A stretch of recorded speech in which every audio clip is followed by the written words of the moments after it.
My brain and I recently had a meeting. I told it, we need to get our life together. My brain said, sure, but first, let's eat a snack, take a nap, watch 24 videos, reorganize the desk, think about childhood, and then panic. Sound familiar? Good. We're about to renegotiate your brain's contract. Let's talk about the strange, stubborn, sometimes hilarious, sometimes frustrating machine that lives inside your skull, the one that makes promises at night and breaks them in the morning, the one that tells you to dream big and then refuses to get out of bed.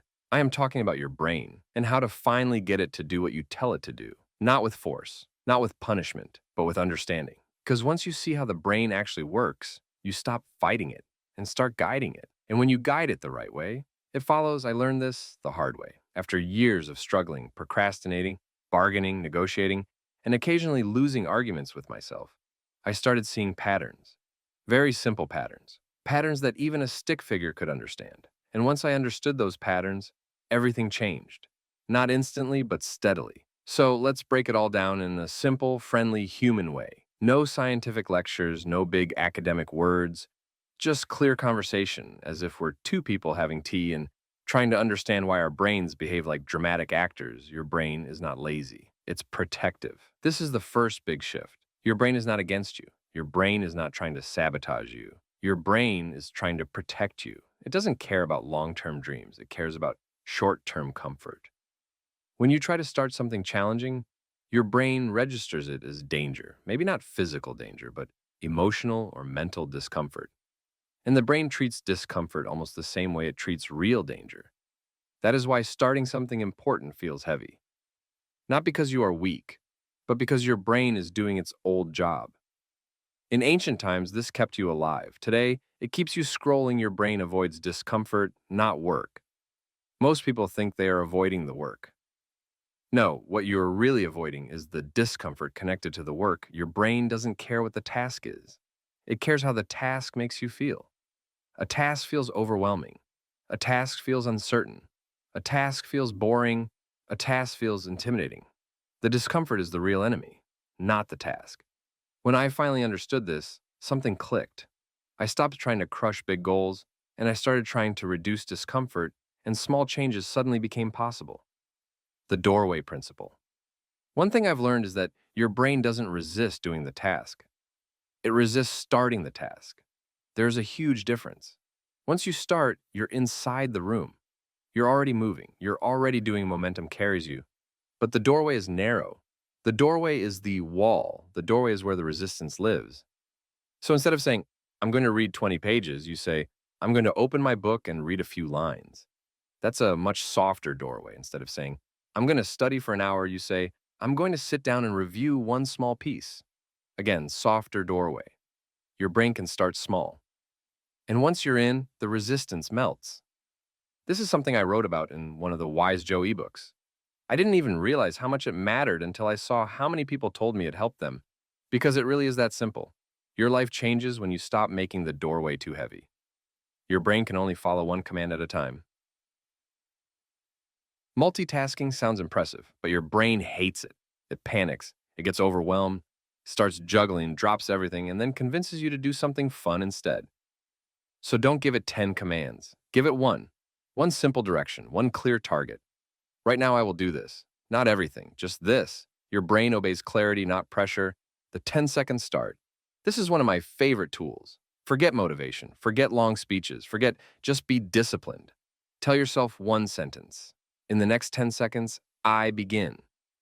10 seconds is too small for the brain to mount a resistance. It doesn't have time to panic. It doesn't have time to negotiate. It doesn't have time to delay. You just begin. And once you begin, you move. I read that Tom Cruise uses a version of this when preparing for intense stunts. He never thinks about the entire action. He focuses on beginning because beginning is the hardest part, not the rest. Identity beats willpower. Willpower is unreliable. Identity is consistent. When you say, I should work, your brain rolls its eyes. When you say, I am someone who works, your brain listens. Identity tells your brain who it is supposed to be. Serena Williams did not wake up saying, I hope I feel motivated to practice. Her identity was clear. She trained because that's who she was.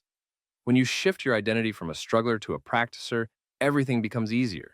Even if you practice poorly at first, You're reinforcing the identity. And identity shapes behavior far more than motivation ever will.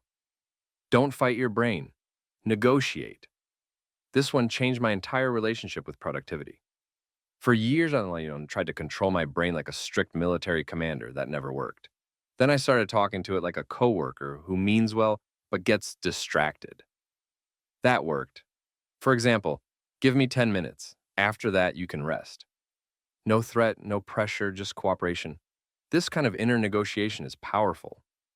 It's something I teach in the Wise Joe ebooks too, not as an advertisement, but because it's genuinely one of the most reliable tools I've ever found. Your brain listens when you speak with kindness. Use emotional anchors. Logical goals are weak. Emotional goals have gravity. Your brain moves toward meaning, not numbers. You don't stick to habits because of data. You stick to them because of the feeling behind the data. I want to be healthier is vague. I want to feel proud of how I take care of myself has weight.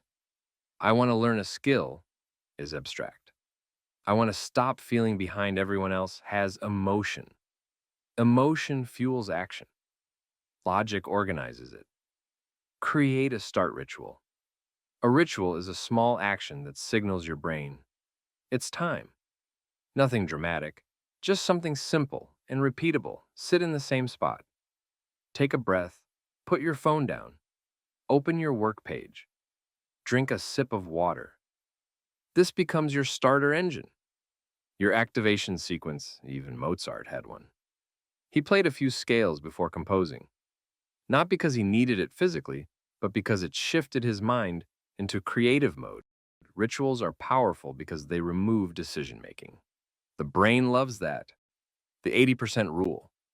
If you ever tell your brain something needs to be perfect, it walks away. Perfection feels like danger.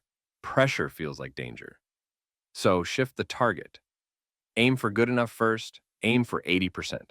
What happens is magical. Your brain relaxes. You start working.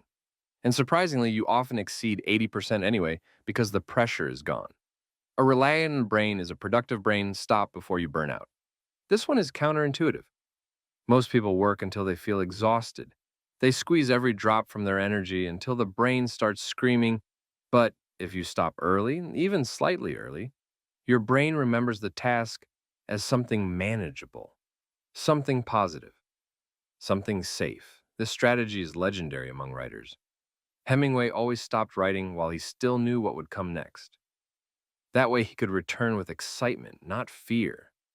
End tasks with some energy left, your brain will want to return. Let's connect everything together. Think of your brain as a tiny character inside your head. Not lazy, not stupid, just cautious. It wants safety, it wants comfort, it wants familiarity. Your job is to guide it step by step, not to force it, not to shame it, not to yell at it. Guide it. Make the doorway small. Make the start easy. Give one command at a time. Use emotional reasons. Use rituals. Use identity. Use kindness. Use short beginnings. Stop early. Begin small. When you do this, your brain finally follows. A small reflection. If I asked you right now, what is the area of your life where you wish your brain listened to you more? A word probably appeared in your mind. It might be work. It might be health. It might be study. It might be focus. It might be discipline. Whatever that word was, it's the one your brain is quietly pointing at. It's funny how one word can say everything. The return to control. Once you learn how to guide your brain instead of fighting it, something powerful happens. You feel lighter. You feel more capable. You feel less intimidated by tasks and more in charge of your time.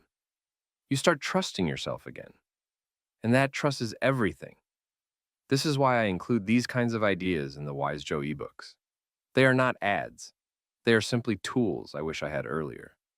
Tools that help you build a quieter, stronger, more focused mind. Your brain is not your enemy. It just needs leadership. Gentle leadership. Clever leadership. Consistent leadership. And the moment you become that leader, your brain follows. And that is how you finally make your brain do what you tell it to do.